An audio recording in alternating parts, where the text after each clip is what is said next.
Hello दोस्तों, आज हम लोग पढ़ेंगे सेक्सुअल रिप्रोडक्शन। ठीक है, इससे पहले हम लोग क्या पढ़ चुके हैं? वेजिटेटिव रिप्रोडक्शन पढ़ चुके हैं, सेक्सुअल रिप्रोडक्शन पढ़ चुके हैं। अब हम लोग पढ़ेंगे सेक्सुअल रिप्रोडक्शन।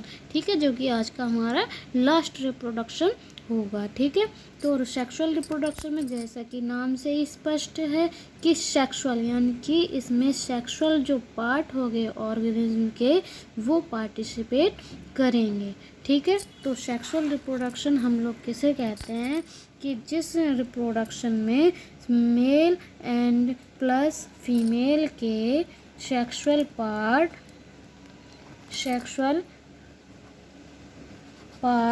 पार्टिसिपेट करते हैं उसे हम सेक्सुअल रिप्रोडक्शन कहते हैं। क्या बोला हमने कि जिस रिप्रोडक्शन में मेल प्लस फीमेल के सेक्सुअल ऑर्गेनिज्म जब भाग लेते हैं तो उसे हम क्या कहते हैं? सेक्सुअल रिप्रोडक्शन कहते हैं। यानी कि लैंगिक पार्ट, उसमें लिंग जो है वो पार्टिसिपेट करेगा। तो चूंकि हम लोग प्लांट में पढ़ रहे हैं तो प्लांट जो होता है उसका सेक्सुअल पार्ट कौन सा होता है? फ्लावर होता है। क्या होता है? फ्लावर होता है। ठीक है, तो अब हम फ्लावर की स्ट्रक्चर को देखते हैं कि भाई इसमें क्या इम्पोर्टेंट है हमारे लिए, किस प्रकार सेक्सुअल रिप्रोडक्शन होता है। ठीक है, तो हम किसी भी फ्लावर को अगर उठाकर देखेंगे तो इसमें हमें 4 पार्ट मेनली दिखाई देंगे। कितने पार्ट दिखाई देंगे? 4 पार्ट मोस्टली दिखाई देंगे, जिसमें सबसे फर्स्ट नंबर पे आता है कैलेक्स यानी कि हिंदी में जिसे कहते हैं बाह्यदलपुंज।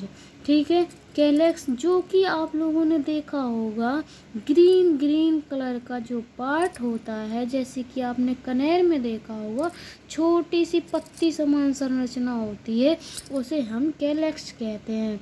ठीक है, जिनकी संख्या 4 के लगभग होती है। ठीक है, तो ये क्या होते हैं? ये फ्लावर को जो है क्या करते हैं, क्यों लगे होते हैं? ये फ्लावर को प्रोटेक्शन देने का वर्क करते हैं, इसीलिए इनको बाह्यदलपुंज बोला गया कि ये बाहर की तरफ होते हैं, यानी कि गार्ड होते हैं। बाहर कौन होता है? गार्ड लगे होते हैं। किसी भी उसमें आप लोगों ने देखा होगा मॉल में या किसी भी कंपनी में बाहर की तरफ कौन लगे होते हैं? गार्ड लगे होते हैं ना, जो क्या करते हैं? उस कंपनी की प्रोटेक्शन करते हैं, उस कंपनी की रक्षा करते हैं। इसी प्रकार फ्लावर में जो होते हैं वो गार्ड का काम कौन करता है? बाह्यदलपुंज करते हैं, यानी कि कैलेक्स करते हैं। ठीक है, इतनी बात समझ में आई। अब हमारा सेकंड पार्ट आता है, क्या आता है? करोला आता है, जिसे हम हिंदी में दलपुंज कहते हैं। जो आपने गुड़हल की पत्ती देखी होंगी, रेड कलर की होती हैं, या आपने गुलाब का फूल देखा होगा जो कई प्रकार मतलब कई कलर का होता है, जैसे कि रेड होता है, मैरून होता है, पिंक होता है। ठीक है, या आपने कनेर का फूल देखा होगा जो कि येलो कलर का होता है। तो जिस कलर की वजह से, यानी कि वह कलरफुल पार्ट होता है जिससे हम क्या करते हैं, बोल देते हैं कि ये फलाने कलर का फूल बहुत है, यानी कि जिससे हम लोग कलर के आधार पर उस फूल को डिफाइन कर देते हैं कि ये बड़ा सुंदर है, ये तो इस कलर का था, इस कलर का। तो जो कलरफुल पार्ट होता है उसे ही हम कोरोला कहते हैं। तो कलर से आता है कोरोला। ठीक है, आप लोग याद कर सकते हैं, कलरफुल पार्ट जो होता है वो कोरोला होता है। चाहे वो किसी भी, जैसे चमेली है तो चमेली का जो वाइट पार्ट होता है, जिसके आधार पे हम लोग बोल देते हैं कि चमेली का फूल वाइट कलर का होता है, कनेर का फूल येलो कलर का होता है। तो और जो गुड़हल होता है वो रेड कलर का होता है। तो जिस आधार पर, जिस कलर के बेस पे हम उसे डिफाइन कर देते हैं, जो कलरफुल पार्ट होता है उसे ही हम कोरोला कहते हैं। ठीक है, दलपुंज कहते हैं। इसका वर्क क्या होता है? इसका वर्क होता है अट्रैक्शन का। कैसे भैया? इसी कलरफुल पार्ट को तो देख के हम लोग अट्रैक्ट हो जाते हैं कि अरे वाह, ये फ्लावर बड़ा सुंदर लग रहा है। तो हमने जब ये बोला कि भैया ये फ्लावर तो बड़ा सुंदर लग रहा है, तो किसे देखकर डिफाइन किया? कोरोला को देख के डिफाइन किया।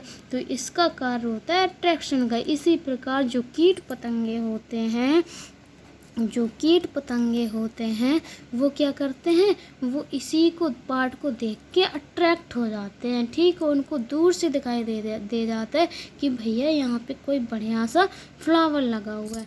ठीक है, जिससे क्या होगा, कीट पतंगे इससे अटैच मतलब आएंगे, इसकी तरह अट्रैक्ट होंगे और पॉलिनेशन की क्रिया हो पाएगी। अब पॉलिनेशन क्या होता है ये हम आगे बताएंगे आपको।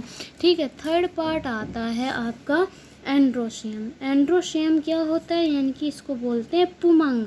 पुमंग पुमंग जो शब्द है वो आपको अलग से ही समझ में आ रहा होगा।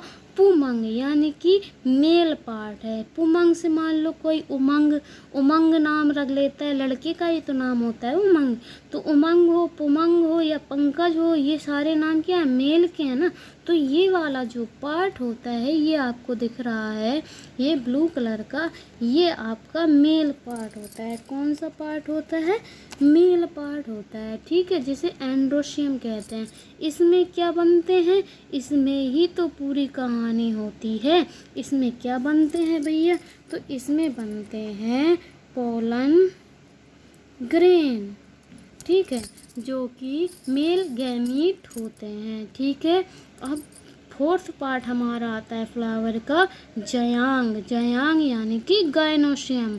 अब गाइनोशियम को हम लोग कैसे याद रख सकते हैं कि ये फीमेल पार्ट है, तो भैया जो गाय होती है वो कैसी होती है, फीमेल होती है ना। तो गाय से आता है गाइनोशियम। तो फीमेल जो फ्लावर का जो फीमेल पार्ट होता है उसे हम गाइनोशियम कहते हैं। ठीक है, जयांग कहते हैं। ठीक है, जिसमें जो होगा क्या होगा, हमारी एग सेल होगी, यानी कि हमारा ओवम होगा। ठीक है, और जो ये पोलन ग्रेन होंगे वो इसमें आकर स्टिग्मा पर गिरेंगे, पॉलिनेशन की प्रोसेस होगी और उसके बाद जो पोलन ग्रेन होंगे वो यहाँ से ट्यूब बनती हुई यहाँ से और ये यहाँ आकर मिल जाएंगे, जिससे क्या होगा, फर्टिलाइजेशन यानी कि निषेचन की प्रोसेस हो जाएगी। और निषेचन की प्रोसेस होने के बाद जो है वो क्या होगा, जायगोट बनेगा और जायगोट बनने के बाद एक नए ऑर्गेनिज्म का निर्माण हो जाएगा। अब अगर हम इसके स्ट्रक्चर को देखें, यानी कि एंड्रोशियम के अगर स्ट्रक्चर को देखें, तो इसमें देखो ये हमें दिखाई देता है ये वाला पार्ट। ठीक है, जो ये लंबा पार्ट है इसको हम लोग कहते हैं फ्लामेंट, और जो ये फूला हुआ पार्ट होता है इसको हम लोग कहते हैं एंथर। ठीक है, एंथर जो फूला हुआ पार्ट है इसी में बनते हैं हमारे क्या, पोलन ग्रेन। ठीक है, इसी में बनते हैं हमारे पोलन ग्रेन्स, जो कि क्या होते हैं, ये होते हैं हमारे मेल गैमीट। ठीक है, मेल गैमीट। ठीक है, अब आती है कहानी फीमेल पार्ट की। तो फीमेल पार्ट को अगर हम देखें अलग से, तो ये देखो, ये जिसमें ये अटैच है तो इसको कहेंगे हम थैलेमस। ठीक है, कुछ ऐसे प्लांट होते हैं जिनमें फ्रूट का फॉर्मेशन जो होता है वो थैलेमस से होता है। जैसे कि ये बहुत ही कम लोगों को पता होगा कि जो हम लोग सेब खाते हैं वो ओवरी नहीं है, ना ही ओव्यूल है, वो क्या है, थैलेमस है। ट्रू फ्रूट नहीं है, वो फॉल्स फ्रूट है। ठीक है, फिर आता है ओव्यूल। ठीक है, ओव्यूल इसके अंदर होता है और अंदर इस ओव्यूल के अंदर भी क्या प्रेजेंट होता है, ओवम। तो जो पोलन ग्रेन होंगे, और हाँ, इसकी ये जो लंबा वाला पार्ट हो गया इसको स्टाइल बोल दिया, और ये जो फूला हुआ पार्ट है इसको स्टिग्मा बोल दिया। अब जो ये ओवम है, ठीक है, ये जो पोलन ग्रेन है, मान लो ये मैंने यहाँ पे लिख दिया, ये बन गए हमारे पोलन ग्रेन। क्या बन गए, जो कि हमें एंथर से प्राप्त हुए, एंड्रोशियम से पोलन ग्रेन। ठीक है, पोलन ग्रेन्स ये आकर गिरे किस पे, स्टिग्मा पर। ठीक है, यहाँ पे स्टिग्मा पर गिरे, यहाँ पे प्रोसेस होती है, आगे हम लोग पढ़ेंगे पॉलिनेशन की, और ये यहाँ से ट्यूब बनते हुए यहाँ पे ओवम में मिल जाएगी। तो कौन कौन आपस में मिले, पहले तो मिल गए भैया मेल गैमीट जिसे हम कहते हैं पोलन ग्रेन्स, और प्लस में क्या मिल गया, ओवम जिसको हम कहते हैं फीमेल गैमीट। ठीक है, ये दोनों आपस में फ्यूज हुए और फिर यानी कि एक कोशिका इसकी थी एग सेल और दूसरी इसको हम एग सेल भी बोल सकते हैं। क्या बोल सकते हैं? एग सेल भी बोल सकते हैं। ठीक है, तो एक ये पोलन ग्रेन था, दूसरा ये एग सेल थी। ये आपस में यहाँ पे आके ओव्यूल में आकर के फ्यूज हुए और यहाँ पे इन्होंने दोनों आपस में मिलकर बन गए क्या? जायगोट।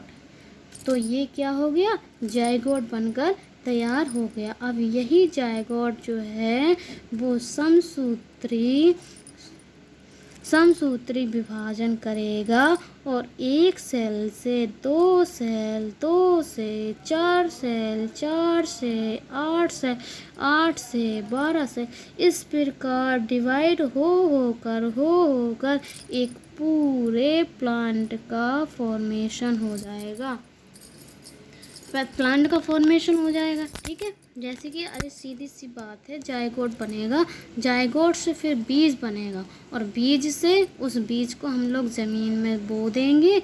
जो किसान लोग होते हैं बीज को ही तो बोते हैं, बीज को बो देंगे। वहाँ पे क्या होगा? जर्मिनेशन की प्रोसेस होगी और जर्मिनेशन की प्रोसेस के द्वारा एक नया प्लांट जो है वो अंकुरित होकर एक नया प्लांट बन जाएगा। इतनी सी बात समझ में आई आप लोगों को? तो यही होता है सेक्सुअल रिप्रोडक्शन। सेक्सुअल रिप्रोडक्शन क्यों कहा हमने? क्योंकि ये यहाँ पे मेल पार्ट हो गया, ये यहाँ पे फीमेल पार्ट हो गई, दोनों आपस में फ्यूज हुए, दोनों ने आपस में फ्यूजन किया।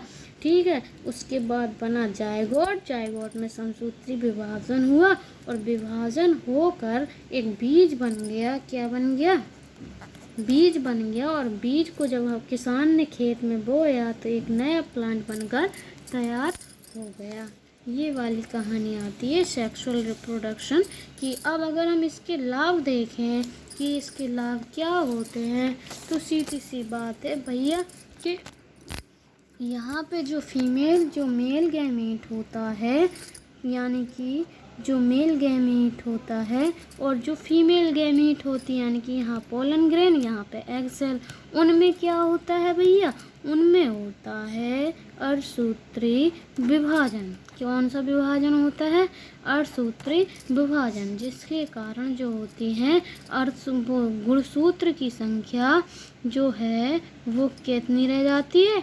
आधी रह जाती है। और अर्धसूत्री विभाजन में जो है वो विभिन्नताएं आ जाती हैं, क्योंकि वहाँ पे बहुत सी प्रोसेस होती हैं, जैसे कियाज्मा बनता है। ठीक है, तो अर्धसूत्री विभाजन में जो है विभिन्नताएं आ जाती हैं, जिसके कारण जो है वो विभिन्नताओं की जो संख्या है वो बढ़ती है और विभिन्नताएं आते आते जो है समय बीतते बीतते जो है वो एक नई स्पीसीज, नया तो छोड़ो, नई एक स्पीसीज बनकर तैयार हो जाएगी। एक नई जाति बनकर तैयार हो जाती है। ठीक है, तो सबसे बड़ा लाभ हमको लैंगिक जनन का यही होता है कि लैंगिक जनन के द्वारा समय के रहते मतलब समय के बीतते बीतते जो है एक नई जाति का फॉर्मेशन हो जाता है, क्योंकि उसमें जो है अर्धसूत्री विभाजन होता है गैमीट में, जिसके कारण विभिन्नताएं आती हैं। और ये विभिन्नताएं जैसे कि हम लोगों में देखा होगा कि चाहे भले ही एक माता पिता की संतान हैं, एक ही कोख से जन्म लिया है, भले ही जुड़वा बच्चे हों, फिर भी उनमें क्या होती है? कुछ ना कुछ विभिन्नताएं जरूर होती हैं। ठीक है, कुछ हमारे लक्षण जो होते हैं वो माता पिता के समान होते हैं। जैसे कि कभी आप लोगों ने सुना होगा कि अरे ये तो बिल्कुल पापा जैसा लगता है, अरे ये तो बिल्कुल मम्मी जैसा लगता है, इसकी लंबाई मम्मी पे गई, इसकी पापा पे गई। तो ये सारी चीज़ें, कुछ लक्षण जो होते हैं वो माता पिता पे जाते हैं और कुछ लक्षण जो होते हैं वो अर्धसूत्री विभाजन के दौरान जो है वो बदल जाते हैं। ठीक है, जिससे विभिन्नताएं आ जाती हैं और विभिन्नताएं जो है आते आते एक नई स्पीसीज का फॉर्मेशन हो जाता है। सबसे बड़ा लाभ हमको इसका यही है। और अगर हानि की बात करी जाए, किसकी? हानि की, तो हानि ये है कि भैया इसमें बाह्य साधनों पर निर्भर रहना पड़ता है। क्योंकि भैया अब मेल फीमेल दोनों मैच्योर हो जाएं, ठीक है, तब फर्टिलाइजेशन होगा। या फिर फीमेल कहीं दूर लगी है, मेल कहीं दूर लगा है, जब आपस में मिलेंगे तभी फर्टिलाइजेशन होगा, तभी नया बीज बनकर तैयार होगा। तो बहुत सी ऐसी चीज़ होती है। और पॉलिनेशन की क्रिया भी होती है, जिस पॉलिनेशन पे जो है वो बहुत सारे जो है एजेंसीज पर निर्भर होना पड़ता है पॉलिनेशन की क्रिया के लिए प्लांट को। ठीक है, तो ये वाली बात आ जाती है। तो जो है कभी कभी ऐसा होता है कि दोनों का फ्यूजन भी हो गया, जैसे कि हम लोग में मेल फीमेल में ही, ह्यूमन बीइंग में ही देख लो कि फ्यूजन भी हो गया, फिर भी कभी कभी अबॉर्शन वाली प्रोसेस देखने को मिलती है। ठीक है, तो ये वाली बात होती है। सेक्सुअल रिप्रोडक्शन में जो है वो क्या है कि सक्सेस जो है वो थोड़ा टाइम लगता है सक्सेस पाने में, नई स्पीसीज का फॉर्मेशन होने में। ठीक है, एक माता पिता से नए जो है बच्चे का जन्म होने में थोड़ा टाइम लगता है, ये वाली बात आती है यहाँ पे, और कुछ नहीं। ठीक है, तो आई थिंक आप लोगों को समझ में आया होगा। अगर आया हो तो प्लीज़ वीडियो को लाइक कीजिए, सब्सक्राइब कीजिए। ठीक है, थैंक यू। अब हम लोग नेक्स्ट देखेंगे पॉलिनेशन क्या होता है। ठीक है।